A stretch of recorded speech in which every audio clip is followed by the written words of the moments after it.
नमस्कार, मैं हूं आशुतोष त्रिपाठी और पंजाब केसरी नवोदय टाइम्स में आपका स्वागत है। किसी भी देश और समाज की प्रगति के लिए गति होना जरूरी है और इस गति को बनाए रखने के लिए और तेज करने के लिए परिवहन विभाग काम करता है। परिवहन विभाग की जिम्मेदारी दिल्ली सरकार में परिवहन मंत्री कैलाश गहलोत के पास है और आज हमारे साथ बातचीत करने के लिए कैलाश गहलोत जी मौजूद हैं। बहुत बहुत स्वागत है कैलाश जी आपका नवोदय टाइम्स पंजाब के। नमस्कार कैलाश जी, चूंकि आपसे बातचीत हो रही है, परिवहन विभाग की जिम्मेदारी आपके पास है, तो सबसे पहला सवाल यह बनता है कि दिल्ली सरकार, दिल्ली की आम आदमी पार्टी सरकार दिल्ली को ईवी कैपिटल बनाने की दिशा में काम कर रही है। क्या कुछ योजना है और इसके टारगेट क्या हैं? सीएम अरविंद केजरीवाल जी का ये सपना है कि दिल्ली देश की ईवी कैपिटल तो बने, बल्कि उनका सपना थोड़ा बड़ा है कि देश के साथ साथ ये दुनिया का ईवी कैपिटल दिल्ली बने। और इसको सपने को वाकई में हकीकत में तब्दील करने के लिए तमाम हमने सबसे पहले जो दिल्ली इलेक्ट्रिक व्हीकल पॉलिसी है वो हमने लॉन्च किया। और इस पॉलिसी को बनाते हुए ये हमने सिर्फ एक एकेडमिक एक्सरसाइज के रूप में इसको तैयार नहीं किया। जितने भी स्टेक होल्डर्स हैं उनके साथ कंसल्टेशन किया, बार बार मुलाकात की कि भाई किस प्रकार से कोई ऐसी पॉलिसी बनाई जाए जो कि वाकई में एग्जीक्यूशन के टाइम उसमें कम से कम प्रॉब्लम आए। और मेरे ख्याल से अगर आप देखें पिछले 1-1.5 साल में नंबर ऑफ जो इलेक्ट्रिक व्हीकल्स हैं दिल्ली की सड़कों पे वो एकदम बढ़ते हुए नज़र आ रहे हैं। अगर आप आज अगर दिल्ली की सड़कों पे निकले तो मैं समझता हूँ समय समय पे आपको हरे रंग की वो प्लेट गाड़ियों पे आप देखने लगी हैं। अगर आज के दिन अगर हम टोटल परसेंटेज की बात करें कि जितने पिछले 1-1.5 साल में नई गाड़ियों का जो रजिस्ट्रेशन हुआ है 1-1.5 साल में, उसमें आज लगभग 4.5% जो है वो इलेक्ट्रिक व्हीकल्स आज के दिन हैं। तो इस तरह की जो चीज़ें हैं, फिर हमने इलेक्ट्रिक बसेस के लिए हम सब्सिडी का हमने प्रोविज़न रखा है। हमारे जो अलग अलग क्लस्टर्स के जो टेंडर हुए उसमें हमने सब्सिडी का प्रोविज़न रखा है। डीटीसी की 300 बसें जो हैं वो इलेक्ट्रिक बसेस बिल्कुल अब तैयार हैं आने के लिए। अभी को लगभग 4-5 दिन पहले मेरे ख्याल से पूरे देश में सबसे ज़्यादा इलेक्ट्रिक ऑटोज़ के परमिट्स का जो हमने लॉन्च किया है, एप्लीकेशंस इनवाइट कर रहे हैं, वो भी दिल्ली में ही किया है। 4260 के आसपास जो टोटल परमिट्स हैं। और इसमें हमने एक और जो ये पहल ली है वो है कि महिलाओं को भी इस पूरी जो मुहिम है, जो एक ये पूरा स्कीम है, इसमें कैसे उनको साथ लेके हम आगे बढ़ें। क्योंकि सीएम साहब का भी कहना है बार बार कि भाई अगर समाज को वाकई में आगे बढ़ाना है किसी सिटी को या देश को, तो उतना ही इन्वॉल्वमेंट महिलाओं का भी होना चाहिए। तो पहली बार मेरे ख्याल से किसी शहर में या सिटी में, स्टेट में, पूरे देश में 33% जो परमिट्स हैं, एप्लीकेशंस हैं, वो वुमेन के लिए रिजर्व की है हमने। गहलोत जी, चूँकि अभी आपने ई ऑटो मेला की बात की और आपका वो ऑटो रिक्शा चलाते हुए वीडियो भी काफ़ी लोगों ने देखा है, वायरल भी हुआ है वो, हम आपसे जानना चाहेंगे, चूँकि बसों की बात की जा रही है, 4 पहिया वाहनों की बात की जा रही है, 2 पहिया वाहनों तक की भी बात की जा रही है कि उनको कन्वर्ट किया जाए ई में, और क्या कुछ लगता है कि चूँकि सभी चीज़ें धीमे धीमे इलेक्ट्रिक व्हीकल में ट्रांसफॉर्म होंगी, तो संसाधन और सुविधाओं के स्तर पर क्या कर रही है सरकार? देखिए, इसमें तो कोई डाउट है नहीं कि जो future belongs to electric vehicles. आने वाले समय में मेरे ख्याल से और पूरे देश में और पूरी दुनिया में जिस प्रकार से इलेक्ट्रिक व्हीकल्स को बढ़ावा दिया जा रहा है, क्योंकि सबसे बड़ा जो इसका मेरे ख्याल से जो पॉजिटिव है या स्ट्रेंथ है वो है कि नॉन पोल्यूटिंग है, बिल्कुल क्लीन फ्यूल है। और अगर आप उसको सोलर एनर्जी से अगर आप इसको मिला दें तो फिर 100% हम कह सकते हैं कि ये फ्यूल जो है बिल्कुल क्लीन है, जो कि एनवायरनमेंट को या हवा को किसी भी प्रकार से वो प्रदूषण नहीं फैलाता है। इलेक्ट्रिक व्हीकल्स की जब हम बात करते हैं तो इसको हम आइसोलेशन में बात नहीं कर सकते। इसका पूरा जो इकोसिस्टम है इसमें सबसे इलेक्ट्रिक व्हीकल है, उसकी बैटरी है, और उसके साथ ही सबसे जो तीसरी इम्पोर्टेंट चीज़ आती है वो है चार्जिंग स्टेशंस। जी। तो पूरा जो इकोसिस्टम के बारे में इसको हम प्लान करके आगे बढ़ रहे हैं। इलेक्ट्रिक व्हीकल्स को बढ़ावा देने के लिए दिल्ली इलेक्ट्रिक व्हीकल पॉलिसी में अलग अलग तरह की सब्सिडीज़ हैं। 1.5 लाख तक की आप सब्सिडी प्राप्त कर सकते हैं अगर कोई आप गाड़ी खरीद रहे हैं 15 लाख तक की। फिर अगर हम 2 व्हीलर्स की बात करें तो उस पर अलग अलग तरह की सब्सिडीज़ हैं। मेरे ख्याल से ऑटोज़ पे 30,000 का सब्सिडी है।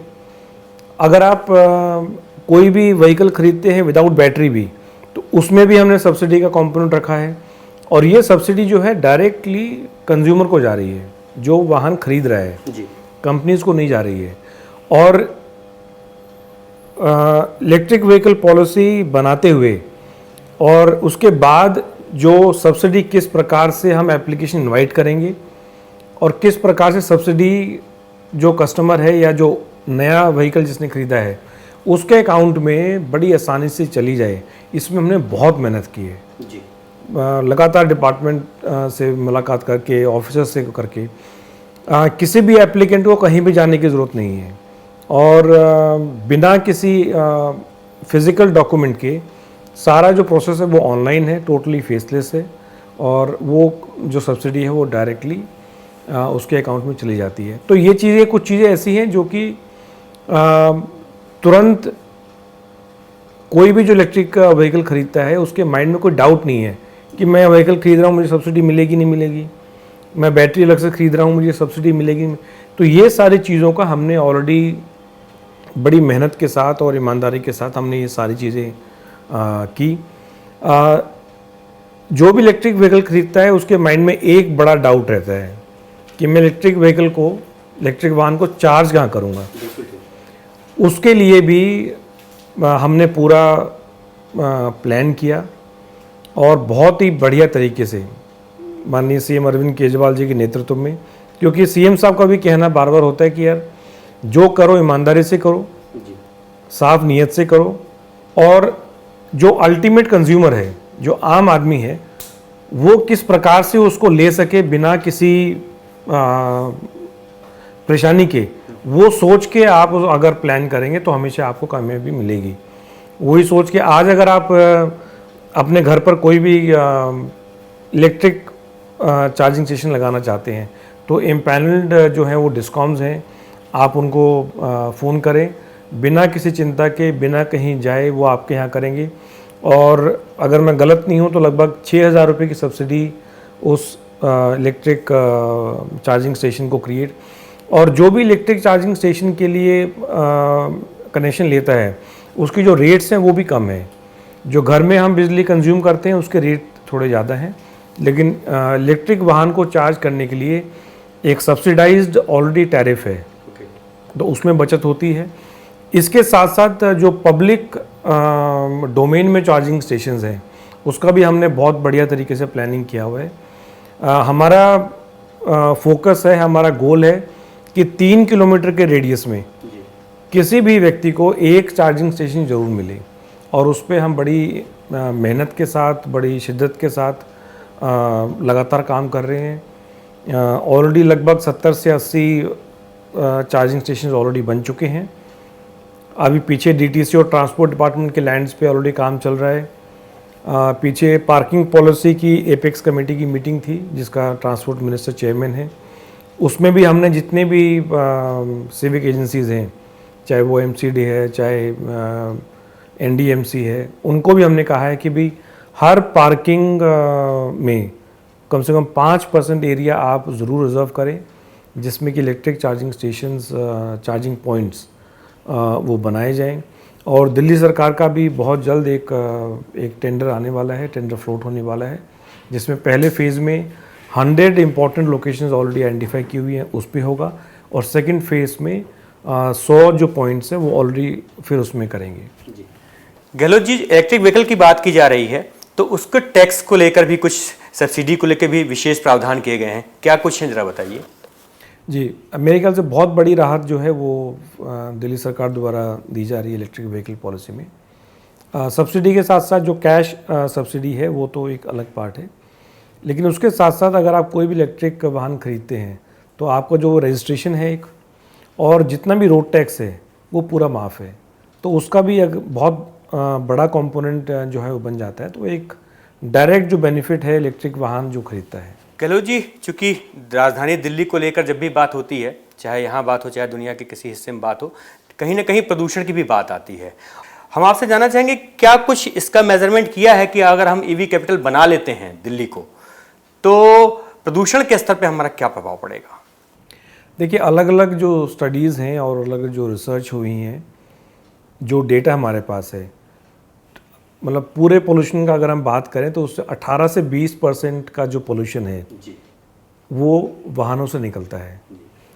जो पेट्रोल है या डीजल है, इवन सीएनजी जो है, जब उसका कंबशन या जो बर्निंग होता है तो टेल पाइप के थ्रू वाहन के वो गैसेस निकलती हैं। तो मेरे ख्याल से अगर हम बहुत ही सरल और जैसे कि आम आदमी को समझ में आए, तो अगर सोचिए कि दिल्ली में अगर सारे वाहन इलेक्ट्रिक हो जाएं तो एकदम 18 से 20% का पोल्यूशन का कमी वो एकदम सामने नज़र आएगा। गहलोत जी, इसके पहले कि हम ईवी कैपिटल से आगे बढ़ें, ईवी कैपिटल से थोड़ा सा हट के पॉलिटिकल बात कर लेते हैं। चूँकि ईवी कैपिटल में बहुत बड़ा योगदान आपकी इलेक्ट्रिक बसों का होगा, और पिछले दिनों इलेक्ट्रिक बसों को लेकर विपक्ष ने आरोप लगाया था कि घोटाले हो गए, उसको कुछ भी साफ करें।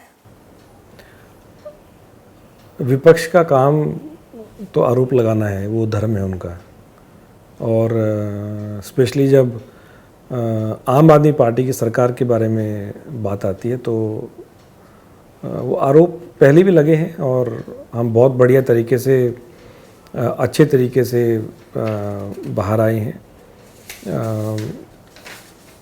जहाँ तक बसों के घोटाले की बात है तो वो तो केंद्र सरकार की जो कमेटी थी उसने खुद ही कहा कि क्लीन चिट दिया जी।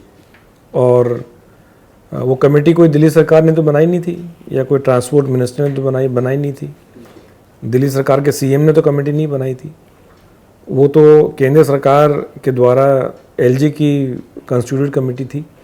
और उन्होंने अगर मेरी जानकारी अगर सही है तो 2 हफ्ते के अंदर लगभग 5000 डॉक्यूमेंट्स उन्होंने देखे हैं। तो उसमें 2 चीज़ें कही हैं, एक कि कोई भी करप्शन का एलिमेंट नहीं है, सेकंड कोई क्रिमिनल मिसकंडक्ट नहीं है। मतलब कि किसी भी पूरे प्रोसेस में ऊपर से लेकर नीचे तक कहीं भी ये नहीं पाया गया कि कोई भी किसी प्रकार का किसी मैन्युफैक्चरर को, किसी पार्टी को, किसी व्यक्ति को कोई फेवर करने की कहीं कोई चीज़ सामने आई हो। तो मेरे ख्याल से उतना हमारे लिए काफ़ी है। और मैंने तो ये पहले भी कहा है कि हम दिल्ली में आम आदमी पार्टी की सरकार है, मेरे ख्याल से ऐसे कोई मंत्री नहीं है इंक्लूडिंग सीएम जहाँ पे सीबीआई ने जांच ना की हो, इनकम टैक्स वालों ने जांच ना की हो। और मैंने ये भी पहले कहा है कि भाई सारी एजेंसीज उनकी हैं, तो वो जब भी चाहें कुछ भी चेक करा लें। हम आज भी, पहले भी और आने वाले कल में भी हम हमेशा तैयार रहेंगे कोई भी कमेटी को फेस करने के लिए, कोई भी इंक्वायरी को फेस करने के लिए, क्योंकि हम पूरी अपनी ईमानदारी से, साफ नीयत से काम कर रहे हैं, पब्लिक के हित में काम कर रहे हैं। आज तक भी जितने भी हमारी पार्टी ने काम किए हैं वो सारे पब्लिक को माइंड में रख के काम किए हैं, ताकि जिससे कि पब्लिक की, एक आम आदमी की जो रोज़ की ज़िंदगी में मुश्किलें हैं, दिखते हैं, उनको कैसे कम किया जाए, उनकी ज़िंदगी को कैसे आसान किया जाए, उनको बढ़िया हेल्थ सर्विस कैसे मिले, बच्चों को शिक्षा अच्छी कैसे मिले, आम आदमी को अच्छा पानी कैसे मिले, अच्छी बिजली कैसे मिले, महिलाएं जो हैं वो बस में बढ़िया तरीके से बिना ये सोचे कि मेरी जेब में 10 रुपये हैं या 20 रुपये हैं या नहीं है, वो हमने महिलाओं का जो सफ़र फ्री किया, बस मार्शल्स हमने लगाए। तो आरोप की चिंता हमने ना पहले की थी, ना हम कभी करेंगे। गहलोत जी, चूँकि परिवहन की व्यवस्था काफ़ी चर्चित है दिल्ली की, क्योंकि महिलाओं के लिए पूरी तरह की निःशुल्क व्यवस्था है, इसके साथ ही मार्शल की व्यवस्था है। परिवहन को कोने कोने तक पहुंचाने के लिए, यानी परिवहन सेवा लोगों तक पहुंचाने के लिए, उनके घर के करीब तक पहुंचाने के लिए किस तरह की योजना है और क्या काम कर रहे हैं? देखिए, पिछले लगभग 5 से 6 साल में हमने लगातार बसें बढ़ाई हैं।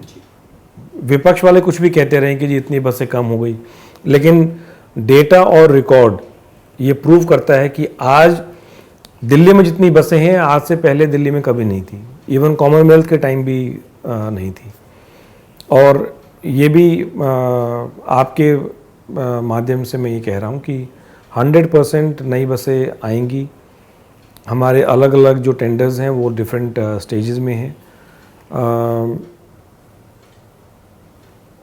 दिल्ली सरकार का ये गोल है, माननीय सीएम अरविंद केजरीवाल जी का ये गोल है कि किसी भी व्यक्ति को, किसी भी यात्री को 500 मीटर के दायरे में कोई ना कोई पब्लिक सर्विस, पब्लिक जो व्हीकल है वो ज़रूर मिले। उसमें चाहे बस है, फिर ऑटो है, टैक्सी है, ग्रामीण सेवा है, आरटीवी है। क्योंकि 500 मीटर का दायरा इसलिए हम बोलते हैं कि 500 मीटर तक कोई भी व्यक्ति है, कोई बच्चा है, कोई जवान है, कोई बुजुर्ग है, महिला है, 500 मीटर तक कोई भी चल सकता है आराम से। तो ये इंटरनेशनली एक्सेप्टेड नॉर्म है कि 500 मीटर के दायरे में अगर कोई भी पब्लिक बस सर्विस है या कोई भी अगर कोई दूसरी सर्विस है, अगर वो 500 मीटर के दायरे में मिलती है तो बहुत बढ़िया उस तरह के। तो हमारी प्लानिंग उसी प्रकार से है। लगभग 2-3 साल पहले हमने रूट रैशनलाइजेशन एक स्टडी हमने दिल्ली सरकार ने की थी। उस पे काफ़ी अच्छे तरीके से हमने उसको लगभग पूरा कर लिया है एक बार फाइनल डिस्कशन के साथ। और जिस प्रकार से हमारी बसों का नंबर बढ़ता जाएगा तो मैं समझता हूँ कि जो 500 मीटर का ये हम थंब रूल हम ले रहे हैं, इसको हम पूरा मेरे ख्याल से बहुत जल्द हम कर सकेंगे। गहलोत जी, परिवहन सेवा से अब आते हैं परिवहन की सुविधाओं पे, खास करके वाहन का रजिस्ट्रेशन हुआ, ड्राइविंग लाइसेंस हुआ, फेसलेस सर्विस आपने परिवहन दफ्तरों में शुरू करवा दी है। क्या कुछ परिणाम आए हैं और आगे की क्या योजना है? बहुत बढ़िया रिजल्ट्स आए हैं इसके। मेरे ख्याल से हमें भी उम्मीद नहीं थी कि इतने बढ़िया रिजल्ट्स आएंगे।